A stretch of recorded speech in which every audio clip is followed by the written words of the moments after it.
Hello, all my friends. This is Gilles. I wanted to say hello. I'm going to pull a few cards to see for those coming times. Pull 10 cards with the Dakini, then I'm going to discuss a couple of ideas. And so let's see what the Dakini is telling us. Different cards are in the French reading, very different cards. None of them are the same. Oh, very exciting, actually. For the situation is the Great Mother. It is Isis, the High Priestess. It's a very powerful card of intuition. She's like standing in the star clouds. Huh? She's very. It's about following the intuition, following this understanding that all cannot be revealed, but it's revealed one step at a time. The more we tune into the heart, the more we are being able to receive. Around this situation, there is this amusement. So it's about fun, enjoyment, about letting go of all those the old ideas of what life should be, in order to find this enjoyment, this pleasure. For pleasure and virtue has to be balanced out. But there will be opportunity for joy and amusement and fun and relaxation and enjoyment. What we see before us is taking up the arm. Means we're in a bit of a hurry, but we're standing on a turtle, so the turtle will move at our own pace. If we want to accelerate the process, we need to slow down. We need to move into non-action. It's really what accelerates the process the most. But right now, it's like taking up the arms. It's like moving up his arm. But the turtle will only progress as our own pace and rhythm. What we have in our subconscious, the distant past, is Maya, how she spins. Life is like a tapestry. Every day we sow, and then we sow, and then we sow, and then we sow, and at the end we will see it's a beautiful tapestry. But sometimes we don't have all the vision to elevate ourselves above all this aspect of our lives. Where we are now is the Scarlet Woman. It is the universal mother card. It's the universal card. It is do not get lost in the details. Always look at the beautiful experience of the whole. What comes in the near future is the cosmic carrot. Is following the guidance, following the intuition, following whatever feels right. What we have in the strengths we have in this situation that represents us is the power of choice, is the serpent power, is the power of sexuality, the power of will, the power of choice. And so it is a power. It is within our choice. We make the choice. So sometimes we want to surrender our choice to our higher self, to our soul, to come from our soul. So we let go of limited choice in order to follow whatever choice is given through the cosmic carrot. But it is a very powerful. It's like will ignite in a flash of light. We're moving towards this solar flash in the solstice that will be very powerful for all those who are in the ascension process. It will be elevated. For those who are not in the ascension process, they will receive it, but they will be struggling with this light part of themselves. If they have been denying it, this light part of itself will not be ignored anymore. What comes to us from the outside world is the waves of bliss. It is love. It is joy. It is the Holy Grail. It is the sharing of love. It is a wonderful. The physical life is coming to a physical. There is an internal resolution that will bring that is also bringing an external resolution. What we feel in our hopes and fear, in our inner emotion, is as above, so below. It is progress. It is the blessings from heaven that are coming down, and we feel it already. We know it's coming. We know they are coming, and the outcome is the freedom from fear. It is the joker. It is the quantum leap forward. There is nothing to. We've been through the whole process, and now we're going to find ourselves to be free. For in essence, what we seek, what I seek, I think what everybody seeks, for all the light workers seek, is to be awakened within, to find this inner freedom, and to be financially abundant. Externally, so we can live our life, because we live in a world that has been monetized. So money is necessary in order to find this freedom outside, but we also need the awakening inside. It's all coming together. I wanted to speak about the gap also. For this, we want to say, I am awakened and I'm financially free. I thank God for bringing me that each and every day to bring me closer to my total freedom and liberation in the fifth dimension. For we are in the third dimension and want to move to the fifth dimension. But there is a gap that separates us from that. So we want to find a balance point in the fourth dimension where we'll be comfortable enough, we'll have enough abundance in the third dimension, and we'll have enough freedom in the fifth dimension. Same thing between when it comes to the fulfillment of our desire, there is a gap, and so we want to find the perfect balance point to envision ourselves already in the fulfillment of our desire. For there is a separation between the earth consciousness and the soul, but all those gaps are coming closer. Because once we find this point where we find this financial freedom that allows us to have a comfortable 3D life, we'll be fully able to live in the in the fifth dimension, because we'll be free. We'll have a freedom of mind and spirit. For all the light workers, we all need to find a way to find this financial abundance in order for the game of 3D life will become a lot more fun afterwards.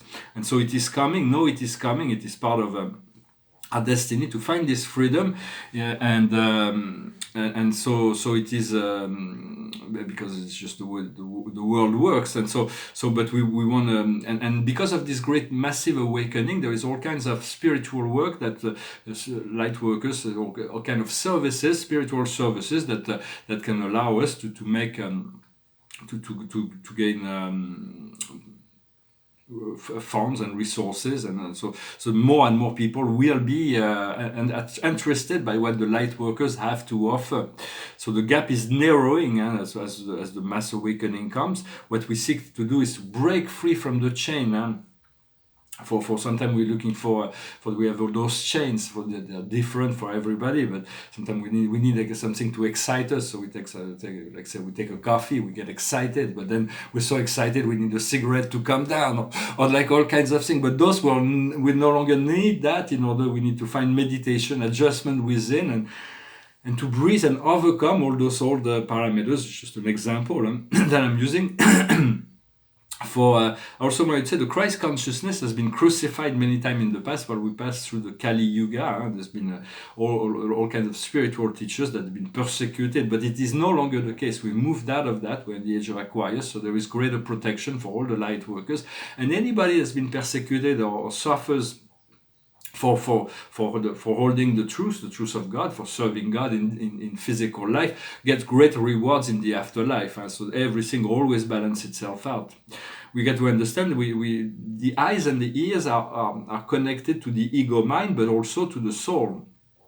So the thing is that they're just as much connected to the soul as the ego mind, but the mind wants to control, the mind wants to dominate, the mind wants to say no to the heart and the intuition. So we do want the mind to step aside in order to follow more the heart. It doesn't mean that our life will be perfect because we're always following our heart, but the heart is innocent, the heart is pure.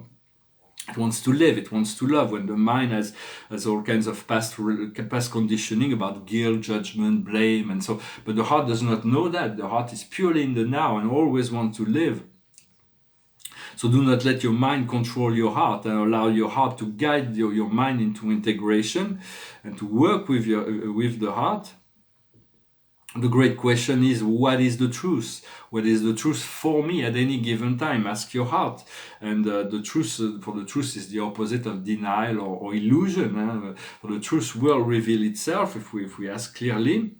And for personally, I know that I have to be desensitized. I used to be really triggered by all the injustice in the world, by all these dark metrics. But now it's like I trust God. I know that it's all part of a divine plan. I just got to take care of myself. So it's no longer triggering me. It's not that I'm indifferent to injustice, but it's no longer triggering me. And also I realized I'm at a point where I'm not denying that we have to be compassionate for people, need to be pushed to help and assist others. But for me, at this point in my life, it's not a good idea to help people who do not ask for it. If they do not ask for it, it means they're working things out from within. They're already finding their own solution within. So I do not need to interfere with anybody who's not asking for anything. Today is Saint-Germain here. It's every day there is a saint, and so today is Saint-Germain. It's the Saint-Germain. So we send greetings and in the higher planes of the beloved Saint Germain, the Almighty Saint Germain, and he's the arc model of the New Age. It says infinite abundance and eternal use. So this is really what Saint Germain will bring to the picture. He's working in America very strongly right now, but he's a universal being. You call on him, he will come with the violet flame. So I hope this message was interesting for you. Also, just an idea that went through my mind is that it's okay to be envious of people. And it's very different than from being jealous. Because when you're envious, you already see that people have certain things you have, and it kind of puts it in perspective in a relationship to what you want to receive from the universe. And maybe some you may be envious of someone that has something, and this person may be envious of something you have that they don't have. So envy it's quite fine, but jealousy means that I hate somebody that has something because I don't have it. So it's about, sometimes there is very subtle little differences that can align us. It's just a matter of, and the heart knows, so follow your heart, and your heart will tell you what is right for you at any given time. It's like a permanent guide. The paintings behind me, this is a painting that's kind of cubist. It's got a profile and a face, and it's very simple. It's just blue, magenta, and yellow. The color of the three first ray, the sacred flames. And this is a puzzle I've been painting. I painted all 1,000 pieces. I don't know. There's just one coat of paint over each piece, and it's got this digital quality. I may or may not rework on it. I'm not really sure. There is a lot of dynamism. It's this puzzle. It's got this digital thing. And I thought I sang a song and finish. I'll pull some more cards. It's the first. I didn't have time to think about it, so I pulled the first song that came up on top of the pile of songs and of lyrics, and so I'm gonna sing this one. I forgot what it's called. I think it's called 500 Miles. It goes like this. When I wake up, well, I know I'm gonna be the man who wakes up next to you. When I go out, well, I know I'm gonna be the man who goes along with you. When I come home, yeah, I know I'm gonna be the man who's coming home to you. When I'm dreaming, yeah, I know I'm gonna dream about the time when I'm with you. But I would walk 500 miles, and I would walk 500 more, just to be the man who walked 1,000 miles to fall down at your door. When I'm working, well, I know I'm gonna be the man who's working hard for you.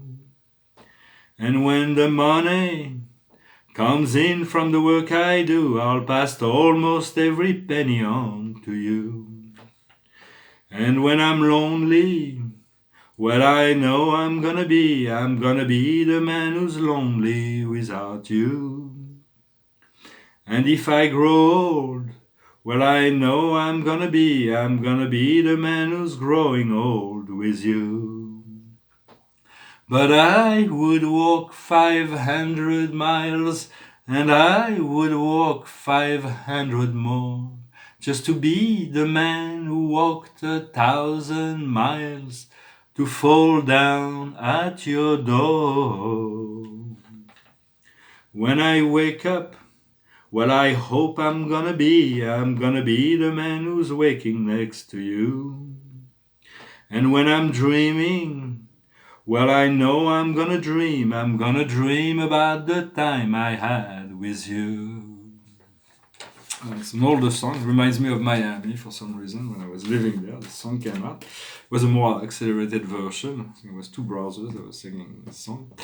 And so the highest wisdom is karma, is understanding our karma, understanding the chain, breaking free from the chains with love, utilizing love to let go of this karma, so that karma can be transcended by, we have to use self-love no matter what happened in our life. So we have to let go of self-judgment in order to love ourselves no matter what, to know we are loved infinitely by our Creator no matter what.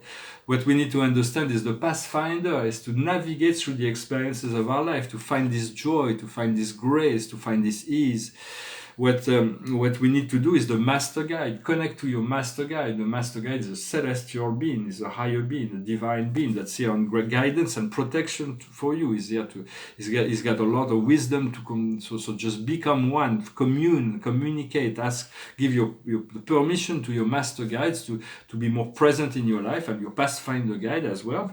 And the outcome is birth. Is the card number 1. It is a rebirth, a renaissance. So we're gonna be reborn into a new spirit, but we're just little babies. They're like, they put everything in their, they can't walk. They put everything in their mouth. And it's like, so you have to, so it's like, be patient with yourself. When you get reborn, you have to, you do not judge yourself for this new, in the new frequency. The things will evolve and grow rather rapidly. Well, thank you very much. I wish you a wonderful day. I'll talk to you later. Namaste.